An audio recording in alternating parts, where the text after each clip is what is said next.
കോട്ടയം പാലായിൽ മഹിളാ കോൺഗ്രസ് നേതാവ് കേരള കോൺഗ്രസ് എമ്മിൽ ചേർന്നു. മഹിളാ കോൺഗ്രസ് പാലാ മണ്ഡലം പ്രസിഡന്റ് ലീലാമ്മ ജോസഫാണ് പാർട്ടി മാറിയത്. ജോസ് കെ മാണിയിൽ നിന്നും അംഗത്വം സ്വീകരിച്ചു. ടോബി ജോൺസനാണ് കോട്ടയത്ത് നിന്ന് വിശദാംശങ്ങളുമായി ചേരുന്നത്.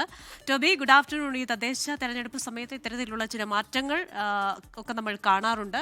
അപ്പോൾ ഇവിടെ കേരള കോൺഗ്രസ് എമ്മിലേക്ക് കോട്ടയം ജില്ലയിൽ എനിക്ക് തോന്നുന്നു ഇത് ആദ്യത്തേതാണെന്ന് തോന്നുന്നു ഒരു മഹിളാ കോൺഗ്രസ് നേതാവ് വരുന്നു. ഇനിയും ചിലപ്പോൾ ഇത്തരത്തിലുള്ള മാറ്റങ്ങൾ ഉണ്ടാകാം. ഇതിന്റെ വിവരങ്ങൾ പറയും. ക്രിസ്റ്റീന, തീർച്ചയായിട്ടും തെരഞ്ഞെടുപ്പ് അടുത്ത് നിൽക്കുമ്പോൾ ഇത്തരത്തിലുള്ള മാറ്റങ്ങൾ പതിവാണ്. അതിൻ്റെ ഒരു ആദ്യത്തെ വാർത്തയാണ് കോട്ടയത്ത് നിന്ന് വരുന്നത് എന്നുള്ള കാര്യത്തിൽ യാതൊരു സംശയവുമില്ല. എന്തായാലും കേരള കോൺഗ്രസ് എമ്മിലേക്കാണ് കോൺഗ്രസിൽ നിന്നും ഒരാൾ വന്നിരിക്കുന്നത്. മഹിളാ കോൺഗ്രസിന്റെ പാലാ മണ്ഡലം അംഗമാണ് അവരാണ് വന്നിരിക്കുന്നത്. കഴിഞ്ഞ കുറേ നാളുകളായി കോൺഗ്രസിന് വേണ്ടി സജീവമായി രംഗത്തുണ്ടായിരുന്ന ഒരു വ്യക്തി കൂടിയാണ് ലീലാമ്മ.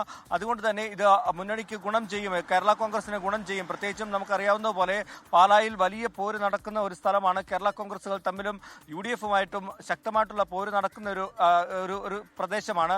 അതുകൊണ്ട് തന്നെ കേരള കോൺഗ്രസ് എമ്മിലേക്ക് വരുമ്പോൾ അത് ജോസ് കെ മാണിക്കും കൂട്ടർക്കും വലിയൊരു ആശ്വാസമാണ് എന്നുള്ള കാര്യത്തിൽ യാതൊരു സംശയമില്ല. സമാനമായ രീതിയിൽ അടൂരിലും ഇന്ന് കൂടുതൽ ആളുകൾ കേരള കോൺഗ്രസിലേക്ക് വന്നിട്ടുണ്ട് എന്നുള്ളൊരു വിവരം കൂടി ലഭിക്കുന്നുണ്ട്. ഇനിയിപ്പോൾ തദ്ദേശ തെരഞ്ഞെടുപ്പ് പ്രഖ്യാപിച്ച ഒരു സാഹചര്യത്തിൽ മറ്റു മുന്നണികളിലേക്കും ആളുകൾ പോകാനുള്ള സാധ്യത കൂടുതലാണ്. സീറ്റ് ലഭിക്കാത്തവരൊക്കെ ഇതുപോലെ മറുകണ്ഠം ചാടാനുള്ള സാധ്യത വളരെയധികം ഈ കോട്ടയം ജില്ലയിൽ കൂടുതലാണ് എന്നാണ് നമുക്കിപ്പോൾ പറയാൻ സാധിക്കുന്നത്. ക്രിസ്റ്റീന, ശരി. ടോബി ജോൺസൺ ആണ് കോട്ടയത്ത് നിന്നുള്ള വിശദാംശങ്ങളുമായി ചേർന്നത്. ലോകത്തെവിടെയായാലും ഏത് സമയത്തും 24 വാർത്തകളും ഓഗ്മെന്റഡ് റിയാലിറ്റി പാക്കേജുകളും എക്സ്പ്ലെയിനറുകളും വിശദമായി കാണാൻ ഞങ്ങളുടെ YouTube ചാനൽ നിങ്ങൾക്ക് സബ്സ്ക്രൈബ് ചെയ്യാം.